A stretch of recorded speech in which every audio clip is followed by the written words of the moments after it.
que ce soit hôtesse, hôtesse d'accueil, employée polyvalente, service après-vente bijouterie, je suis passée partout.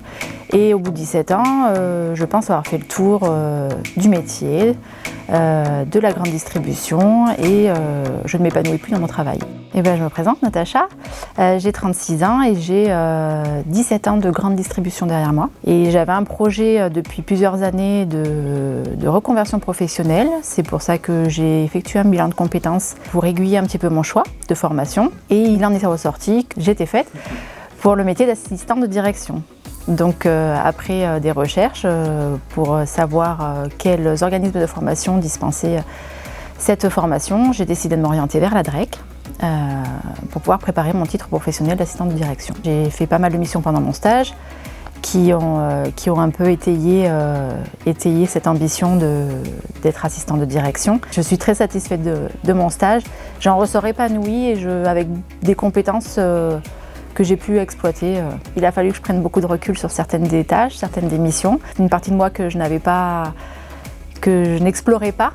Et il y a une remise en question de toute façon qui est constante de toute façon. Pour le moment, je prends énormément de plaisir à suivre cette formation.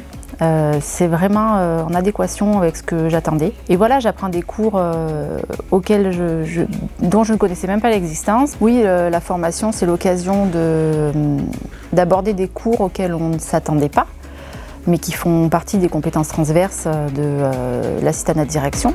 Alors pour le contexte actuel, c'est tombé à point nommé le fait d'avoir une plateforme e-learning pour s'appuyer sur nos cours, surtout qu'elle nous est bien pratique au quotidien. Le présentiel, forcément, c'est le top du top puisque on a une interaction avec les formateurs, mais la plateforme nous permet de compléter, de donner un appui aux cours qui nous sont dispensés en présentiel. Si on a des doutes sur le cours, qu'on n'a pas compris quelque chose, qu'on n'a pas osé poser la question au formateur en temps voulu, on peut revenir sur le cours.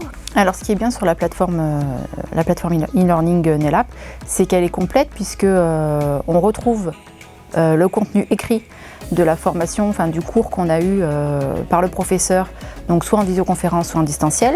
Donc le cours est écrit et il est en plus agrémenté d'une vidéo. Donc avec un formateur qui explique par ses mots, par des illustrations, le cours qui nous a été donné. Pour pouvoir mettre en pratique le cours et tester un peu nos connaissances, on a également une partie exercice et ou QCM.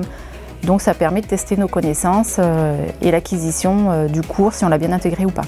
Je recommanderais fortement d'utiliser la plateforme NELAP puisque moi je la trouve complète, riche,